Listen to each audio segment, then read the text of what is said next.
strategies and concepts discussed are for educational purposes only and do not represent specific investment, tax, or estate planning advice. Investing carries an inherent element of risk, and it is in everyone's best interest to consult a tax, legal, or investment professional.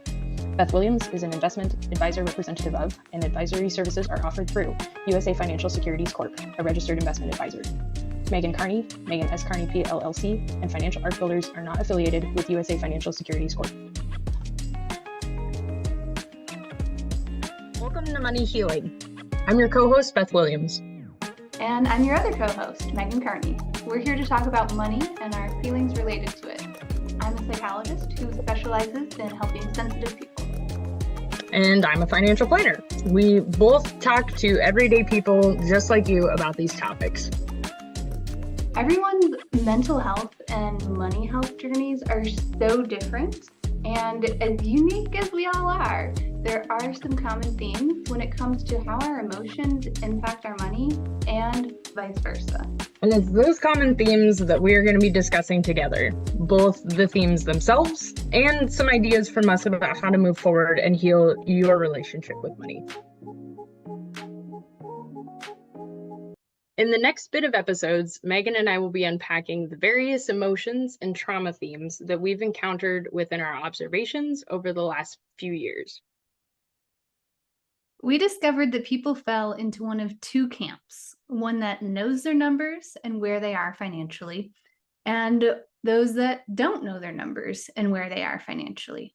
We recommend that you go through the episodes and listen to the ones you believe may apply to you. Megan and I are big advocates for getting collaborative support for both your mental health and your financial health journey. As you listen, we recommend that you pay attention to yourself, your reactions emotionally, and reach out to either a mental health professional and or a financial professional to help you deal with your relationship with money. We'll begin by discussing I don't know my numbers and blank. Is there something that comes after that? Emotional themes we'll discuss within that will be fear, avoidance. What happens if I lose or fail? Shame, guilt, and even domestic violence and abuse with the overarching theme of trauma. We will then discuss I know my numbers and blank. Some of the emotional themes that we'll discuss within that will be hopelessness, fear, shame, embarrassment, burnout, never enough, feeling lost, undervalued, worry, and then we'll also deal with the overarching theme of trauma. Welcome back to Money Healing. For this episode, we're going to be talking about I feel like I know my numbers, I get financial help, I still have some issues, and then for this one, we're talking about I don't know what I want the money for. And I think that that's a big statement. It is a big statement, right? Because we're taught from a very young age, like you go to school, you get a job so you can make money. And we're never really given like a specific number to hit, right? But we are told like you want to make money, and there's this underlying idea that just comes from our culture that more money is better, right? And so you just keep going for more, and you've never paused to even think about like, what do I actually need? What do I want this money for? And so I think that's actually probably a more common issue than we might realize, is that like we're just going for this money and not thinking what it's for. Yeah, as you were talking that through, I was thinking about how like we're told, we're here in America, we're told that like this is the American dream. And it could be, but not all of us are Americans, for one thing. And maybe it's you know that we came here from a different country, and so our idea of a dream might be something different. And so I think society, recognizing where those societal voices are coming from, might be a really powerful step in just asking, well, okay, what is it that I think is enough for me? The other thing that I thought of when you were talking was, and we use this analogy a lot, is that money has different jobs. And we use this in different analogies of, like, imagine I've got 3 buckets in front of me. One is now, one is later, one is soon, that kind of thing. And so there's almost like a timeline to the money. And an example would be like if I take money out of my checking account or my savings account and I put it into some sort of retirement account, I'm kind of locking it down so that I can't take it out without penalties. I can't take it out without taxes. I'm going to screw up a lot of things. And so it gives you this pause to go, do I actually need these funds? And, to sacrifice for the future what it is that's going on now. And what I run into a lot is like, okay, what do we need right now for checking in a savings account to cover emergencies, to cover that kind of thing? And before we put something into lock and key because I'm supposed to have this by this age or whatever, or I'm supposed to do this for my taxes, that we're sacrificing what those timelines are. And so it's not just a dollar amount, it's really honestly like, what is the money's job and what's that timeline looking like and how accessible is it? And there's a lot more access, I think, than people realize there are. There's different types of accounts now. And so it's just as the financial world has adapted and changed, we can accommodate those timelines a little bit easier, I think. That is nice to hear, right? That like there are some things, at least in the financial world, that are catching up to what life is like now. But as you were talking, it made me think about, for example, I think it's called the FIRE movement, the like retire early movement. Yep. And I think a lot of people get caught up in things like that, thinking like, oh yes, retire early, that sounds great. And don't pause to really think and feel that through and what that would mean for them. I don't know about you. I've seen a lot of stories online about how people did do the retire early thing. They sacrificed a lot for a while they were young, in great health, that had all the energy, right? And get to this early retirement, and then they're like, it wasn't worth it.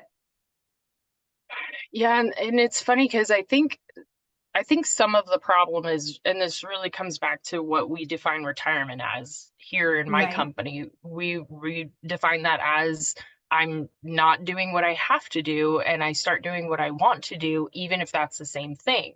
So when we're in this phase of like we're doing things because we have to, I think it's really more of a paradigm shift than it is like a time period or anything like that, because there's things that your job gives you besides money, like purpose, or like maybe there's something that you're doing for volunteer. And I have a lot of clients that do that where they don't have to take an income, but they want to give back to a community, and we just put a salary number around it, or maybe we just call it volunteer work. But there's much more purpose and much more drive. And with the FIRE movement, that's something that I've seen a lot, where they have gone on like a walkabout. They've gone traveling and they've gone over to these different places, and they feel lonely when they come back because they're constantly moving into a new place and a new country, and they don't know anyone. But then there's also this, like, I don't feel like I have a purpose. And that's why I would say retirement, based on our definition, it could happen at any time. It could happen in your 30s, where you just have more of a conscious effort on what's happening in your life and actually taking the reins and being in charge. What am I doing and why am I doing that? Yeah, and it's not just the early retirement either, right? It's, as you were saying, with the 3 buckets, like, what do I want my money for now? What do I need my money for now? And in the near future, and way out there. And this is why I feel like it's so important to have a financial person to talk to about those things, because that's hard to calculate for the average person. It's like, how do you even predict that? And at least with some financial planners like you, for example, like you talk about how what we need now is also really, really important. And for context, my spouse and I, we are both self-employed. We're both entrepreneurs, and the now stuff is really important for us, much more so than the future stuff where I can go to you and you can remind me, like, we're going to be just fine. And now is what we really need to be focusing on the most.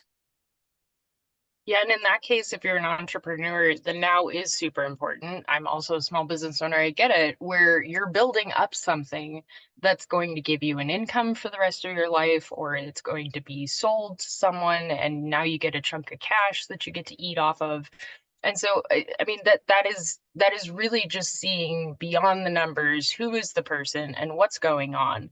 The other argument for tying up money, for later and not having it for the now really comes into this deep concept of what you were saying about, like, I'm going to do this while I'm young and I'm healthy. And I run into this a lot with my elderly clients where they have a chunk of cash, they have a lot of money, but they don't have the memories that maybe they could have. And you never know when your spouse is going to leave or pass away. There's always something out there that's outside of our control. And so it can oftentimes feel like, oh my gosh, this is so overwhelming. I can't possibly take this trip because I need this for the future. And yet again, there's this trade-off that's intangible, and you can't really put a dollar amount on those memories. So my spouse and I, we have a 26-year age gap. And the reality of our jobs and the reality of the situation is that I don't get a lot of time with him for the rest of our lives. And granted, I don't know when he's going to go, and I don't know when I'm going to go. But he stopped me the other day and he was like, pause, we need to take a vacation. Like, I understand that you're in your 30s and you're hustling, and that's the time period for you to do that. But the other trade-off is I'm healthy too, and we need to have some memories together. And it was a really good comment, to us to have a reality check and build those memories while we can. Could I have taken, the $100 or whatever that I could have made that day and put it into a retirement account? Yeah. Do the talking heads say that I should? Yeah. But at the same time, there's a whole other trade-off on, you're also there, money's just a tool, money's meant to be spent, and identifying what those time periods are really important and giving it those jobs, but also realizing that there's a whole other level on the other side of being able to use it to build memories and to make your why better. Yes, absolutely. And as you were talking about that, I was thinking, like, the future is not guaranteed. And none of us like to think about, when the end of our life comes or when the end of a loved one's life may come, but it is going to happen for all of us at some point.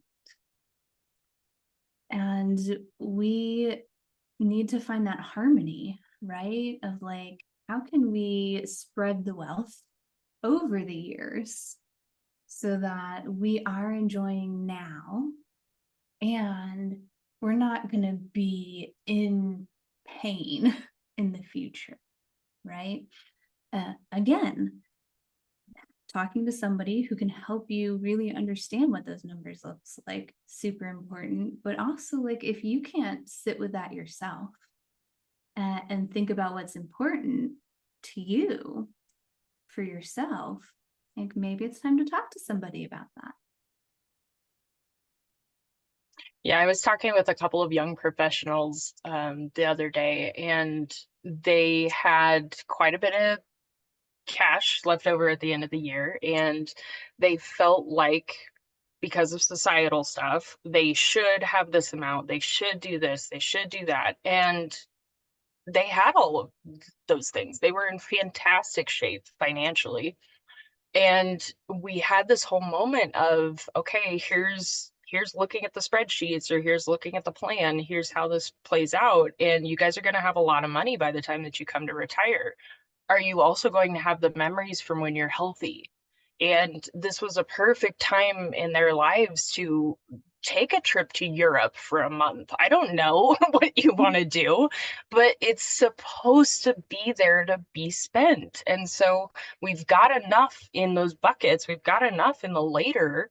We've got probably enough in the soon. But then let's also look at like this next year and let's build some memories, and let's try to figure out what's the best way to do that for you. Again, this is very individualized, and so my advice is going to vary based off of each one of those. But just having that big, broad perspective, I do think that that is a very powerful place to be and understand that. The other thing that I was thinking while you were talking was, hey, we're living longer than we were ever supposed to, maybe. um, and so the reality of a 62-year-old retiring, it might be that you retire to something else where you pivot. You know, I have a couple of clients where they have stopped doing what they have to do because they had to make this money, and now they start doing what they want to do. And honestly, they will take a month in Europe, or they will take a walkabout for a couple of years, and just finding and recentering yourself into, okay, I don't have to do this anymore. What is it that I want out of life? What gives me joy? What gives me purpose? And it could be that that's a job that pays you. And again, it could be a job that's a volunteer gig. It just depends. And I think that that's awesome. It's a really, really exciting time period for you to be able to just stop and go, oh my gosh, I don't have to do this anymore. I get to do this because I want to. And what gives me that purpose? That made me think about how when I was studying abroad in college, I realized that it's not the same way in other countries as it is in the US, right? And there were so many people that I met who were in this very common and intentional gap year, essentially, where you're done with college and you are expected to travel the world and learn all of these different things and kind of rediscover, like, okay, who are you now as you're entering into adulthood? So you might even be in a better position then to be choosing uh, what may feel like retirement for you by your definition of a job that like fills their purpose and their meaning. Like, isn't that ideal, right? There's I ad nauseum will quote Susie Welsh, and she had this really great quote the other day, and it was saying, what if you weren't the editor of your life? What if you were the author? Mhm. And I think that that's wonderful because, like she has said so often, the world edits for us. There's a lot of things that are outside of our control. Maybe we were born into, you know, a culture where, I don't know, your value system is different than the culture's, and this can get really complicated. But Mhm. the world will edit for you a lot of different things, and you will have all kinds of things thrown at you that are outside of your control. But if you can take the reins and you can write your own story and not edit yourself out, I think that there's a lot of power in that statement, and there's a lot of power in being able to say, this is who I am and this is what I want. Mhm. Absolutely. And bringing this back around to, I don't know what I want the money for, and you started talking about values, and that is exactly it, right? It so often on our show comes back to values because it never is just about the money. And the sooner that we can figure out what it is that we really truly value, the sooner we can have more ease in pointing our money in those directions, right? Well, and then to that point, that's why you should get a therapist to to talk through. You know, there is a lot of, and we've talked a lot about that in previous episodes on various different traumas that can happen throughout your financial life. And those may be editing out for you what it is that you're trying to do. And so being able to not just identify what it is that you value, but be able to do that with someone that can guide you through those various different traumas or those various different pain points, I think is a really big thing for us to be able to. It would help my job immensely, for us to be able to figure that out, because money is very traumatic, and there are a lot of emotional pain issues around money that we do need to be able to identify and be able to talk through before we make any changes, before we do a lot of different stuff. And it's not that you, the person who's listening, is doing anything wrong. We're all out here trying to do the best that we can with things that we don't understand, and we're just doing this for the first time. And I truly believe that. But it's not that you did anything wrong. You're just trying to do what you're trying to do to survive. Often, that's what I'm finding. And so being able to find a partner, be that a therapist, be that even an attorney or an accountant or a financial planner, whoever it is that can help you to be able to figure out who you are and reflect that out, I think that will be very, very helpful for your financial future. Absolutely. And when there is trauma in your background, or maybe like you don't even call it trauma, but sometimes there are things that have happened early in our lives or messages that we've received over and over and over again that we don't even realize these values that we're holding aren't our own. And so sometimes we need to dig into that as well. Like, where did these values even come from? And do I really hold them? Or do I just feel like I'm supposed to because of church or parents or society or whoever it may be? Yeah, and if somebody's dumping on you their value system, I always think that that's a big red flag too. And we've talked about that before, where shouldn'ts and shoulds, those are really key words into being able to understand what it is that you're doing and being able to take those reins. So Megan, I'm thinking that maybe some of this also comes down to just, basic fear. I know that sounds like I'm degrading a fear situation, but it does sound to me like there's some fear maybe underlying this question and this issue of I don't know what I want it for. Well, what do you think people are afraid of?